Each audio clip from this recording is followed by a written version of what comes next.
Music-wise, I'm working on a lot of different records. Got my own record, my own project, which I'm holding back right now because I'm just waiting to put it out in the way so that I can absolutely celebrate the specialness of that record. Um, and then just working on different projects, collaborations with folks, producing a whole bunch of music, just working. That's all you can do. I mean, you got to stay creative, you got to stay creating, you got to stay making something. Um, everybody think there's a moratorium on MCs and a moratorium on hip hop. You can't do it after a certain age. I just don't subscribe to that way of thinking. Never have. I am from Washington D.C., capital of the world, home of go-go, home of Bammers with a chip on their shoulder. Um, that's something to say. where people don't think we really rap, where they don't think we really do much of nothing. We're number one buyers market and number 17,000 creators market, even though everybody in the city creates.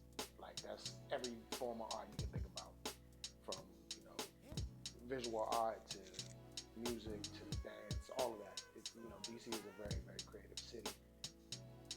Folks that are transient don't really get that part. Don't think there's an art scene or a music scene or any other scene, but it's all here. It's all been here for a long time.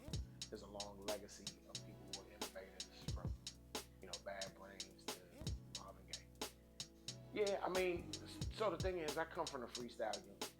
I've always been able to rap, always, like since the beginning.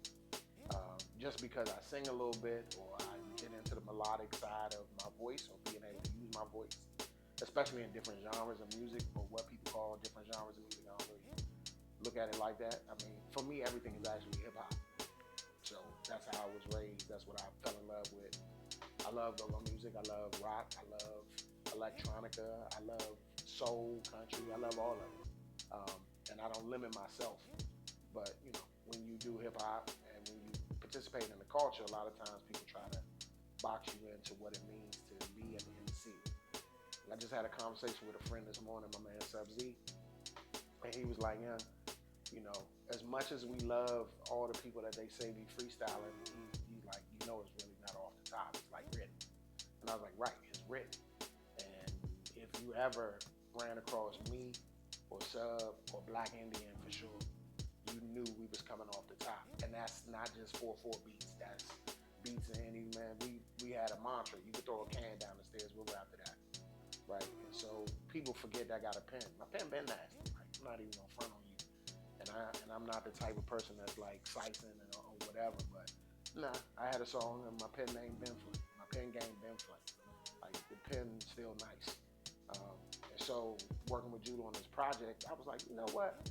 Everybody always think I'm gonna sing something or it's just gonna be nice little fun. So nah, let's just go ahead and bar these bammers up and let them catch up when they catch up. What have been my struggles in the past and present day with music? Doing too many things. I think that's the gift and the curse. Because I can sing, because I can rap, because I do melodies and harmonies.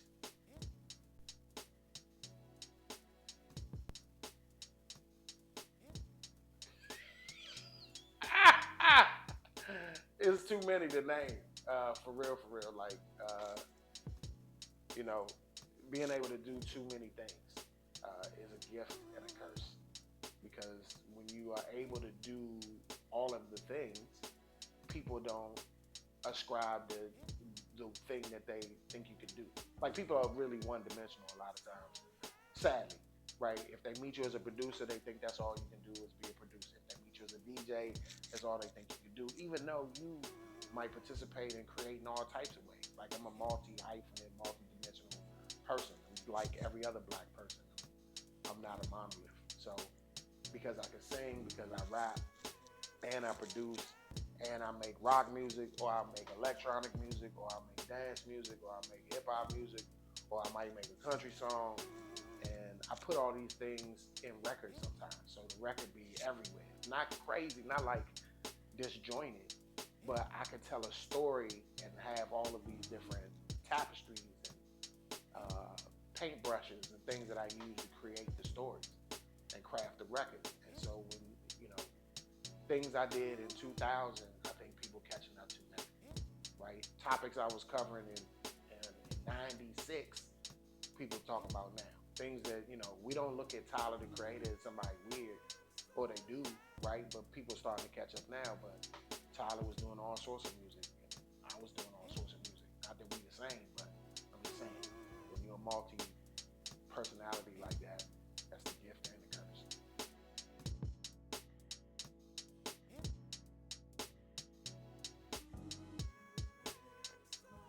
Why do I make music?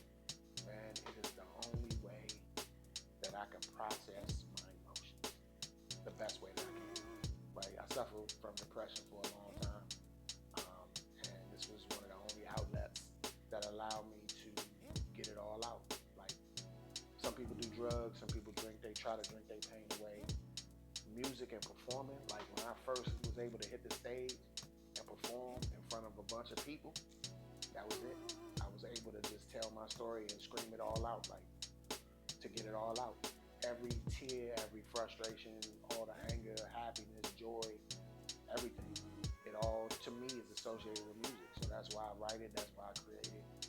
Because, people go through problems and they have problems and things of that nature. But the best way that I know how to cope with it is to write a song about it and then actually go perform that song.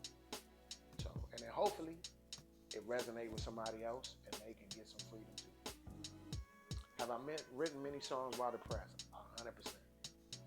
Songs when the whole Robots and Dinosaurs record was written in a state of depression. I was so depressed about where I was in my career, what was going on just with life, feeling like I was too old to make music. It was bonkers. I had a family, I had kids, wife, I had a job, I was working, I was still on the road. Like, all the things was there, and man's was sad. I was just sad, bro, and I just didn't know what to do. And seriously, the way that the record came about, my son came home. I mean, I came home from work. My son was being all cool and happy, and I was beefing because I was like, "Look at him, happy. He ain't got no bills." Like, it was just like that. And I said, "Man, what you want for Christmas?" And he was like, "Robots and dinosaurs." And I was like, "Okay." He said robots, and he was like, "And dinosaurs." And I was like, "Okay." And I went in the basement, and ever since I bought a sampler, I had committed myself to making at least something every day, right? So just being committed to making the music. If I was giving these people 8 hours, I was gonna have to steal my 16 hours and put it towards my craft. And so I went in the basement and started messing around on the keyboard, and then I was like, he want robots and dinosaurs. And I was like, oh wow, either you a robot or you a dinosaur. Especially at the time, because a whole bunch of old heads was mad at mumble rap, or what they was calling mumble rap, and I don't get mad at innovation. So I was like, wow, you got the dinosaur way of thinking where everybody in the past, you got the robots where they trying to do everything that everybody else is doing, they just manufacture. And where do you sit in that space as an artist when you just are neither? Or both at the same time. Like, all those aspects are there. And so that record came out of depression and helped me get out of that depression and helped me get back to being super creative and thankful. First sampler that I bought with my own money was the Rolling W30. That joint had 24 seconds and a whole bunch of sampling things I can't find anywhere else. Like, the sampler would let you play the sample forwards and backwards. So the longer you held the key, the sample would play forward and then the joint would play backwards. I don't see that nowhere. No samplers got that I've seen in a long time. Maybe the MP, maybe some other joints, but that joint was the first that I had, and I worked with that joint for years. Love that joint. Doug Lazy had one. My man Sean had one. My man Kenny had one, and they was like, "You need to get one." And that was the first sample I bought with my check, from my regular old job when I wanted to when I got kicked out of school, from University of Maryland, and was trying to do something else and create. And I decided to opt in and fall into art, and then music became my real life. I've had many careers. So I worked for the National Endowment for the Humanities.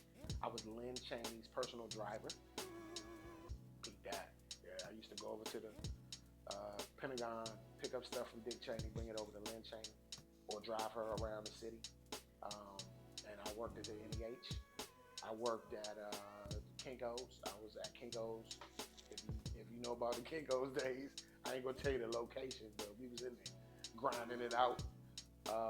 And then I ended up working for law firms. I did word processing, graphic design for about 13 years. So we was out here working in these streets, making bread, doing what we needed to do. And everybody used to be like, "Yo, Coach, you all the time you on the road." I was like, "Nah, yeah, I got a job. Like, let's not play." I had a job when music wasn't paying, so I was just like, "Let me go get a job. I don't believe in being a starving artist." So I was like, "Let's go get a job." And I had kids and a wife, and I could eat ramen, but my kids wasn't gonna eat no ramen. You know what I'm saying? So Bangers was out here working, and people, but here was the thing, and I say this to anybody: when I would go for a job interview, I would be like, every now and again, I gotta leave. I say it off rip because I knew I was doing music. I kept doing music. So I was like, yeah, I knew a tour might come up. It may or may not. But I got to tell these people off rip. Every now and again, I got to leave. Now, I'm going to give y'all 150%. But when I got to go, I got to go. And they would be like, sure. And then I'd be gone.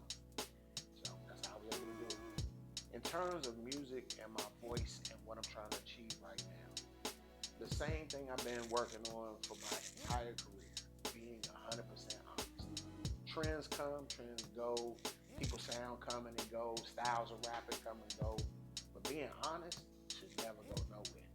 Like having integrity and being honest about what you're talking about and talking about what you know, right? Like we can all make up stories or whatever, but talking about what you know, like and being real and vulnerable about my own pain, about my own struggles. I feel like that to me is always what's needed in music. Is 100% honesty. And when you find records that are real honest, they resonate. You can tell, like, when somebody really crying on a song, it make you cry. When somebody really happy on a song, it make you happy.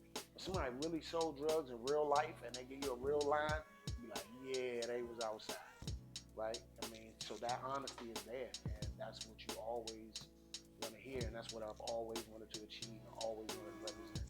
It's just, and the fact that I'm from here, right? Like, this is a place of creativity, and if somebody finds somebody and say, look, young, where's that dude from? I'll be like, right here. Like, this is where I'm from. This might not always where I'm going to be, but this is definitely where I'm from and what I'm going to rep to the fullest. And repping the honesty and integrity and the character. In terms of mortality, what's going to be left when I'm not here anymore? Hopefully, a legacy of somebody who really put their whole heart and passion into creating something that somebody could get free, right? Like, people make music for money.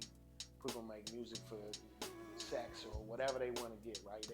They make music because they want to be the cool person. They want to be on the guest list. I don't believe in none of that. Like, if you're supposed to be on the guest list, you're going to be on the guest list, whether you make music or not. Like, I ain't got to swindle you. I ain't got to hustle you or trick you into being in the building. If I'm supposed to be in the building, somebody going to send me an invitation. They're going to actually send me a text to my phone and tell me to roll to the side of the building and show up. Like, that's how I wind up in these spaces. And that's how you wind up doing the best with your career. And I think that when you are that person that wants to put more light into the world, that's what happens. Like, you'll be where you're supposed to be. You ain't got to trick nobody to be where you're supposed to be. So I'm always trying to, like, make sure that whatever freedom is possible, like, not necessarily political freedom, but spiritual freedom, mental freedom, those freedoms from getting you caught up in what the limelight is supposed to look like. Always had this philosophy.